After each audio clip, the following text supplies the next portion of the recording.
बांगलादेशमधला एखादा घुसखोर जेव्हा पश्चिम बंगालमध्ये येतो तेव्हा त्याला आधार कार्डसाठी जी कागदपत्र आहेत ती बनवून घेण्यामध्ये कोणतीही अडचण येत नाही. आधार कार्ड बनवून घेण्यामध्ये सुद्धा अडचण येत नाही. आता EPFOचा हा जो शिक्का या बांगलादेशी घुसखोरांना मिळणार आहे त्याचा त्याला काय लाभ होतो? मतदार यादीमध्ये नाव घालून घेण्यासाठी याचा काही उपयोग होतो का? किंवा आपली नागरिकता सिद्ध करण्यासाठी याचा काही उपयोग होतो का? तर त्याचं उत्तर स्पष्टपणे नाही असं आहे.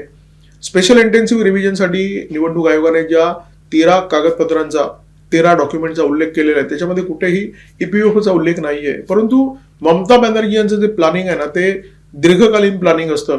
म्हणजे एकदा बांगलादेशी घुसखोराला हा EPFOचा शिक्का मिळाला तर त्याच्याकडे थोडीशी तरी वैधता येते आणि भविष्यामध्ये कदाचित जेव्हा योग्य वेळ येईल, योग्य वेळ म्हणजे केंद्रामध्ये एखादं कमजोर सरकार आलं, केंद्रामध्ये अशा प्रकारचं सरकार आलं जे मुस्लिम धार्जिणं आहे, मुस्लिमांच्या मतपेढीकडे ज्याचं लक्ष आहे, अशा वेळी कदाचित हा जो शिक्का आहे EPFOचा तो कदाचित त्याच्या उपयोगी पडू शकेल. त्याच्यामुळे 3 वर्षापासून ममता बॅनर्जी या प्रयत्नामध्ये आहेत की या बांगलादेशी घुसखोरांना जे ज्यूट मिलमध्ये काम करतात, जे कमी पैशामध्ये काम करतात, जे मरमर काम करतात, ज्यांना अन्य कामगारांच्या तुलनेमध्ये कमी पैसे दिले तरीही ते काम करतात, असे जे बांगलादेशी घुसखोर आहेत त्यांच्या कपाळी हा EPFOचा शिक्का यावा म्हणून 3 वर्षापूर्वी ममता बॅनर्जी यांच्या सरकारने हे प्रयत्न सुरू केले.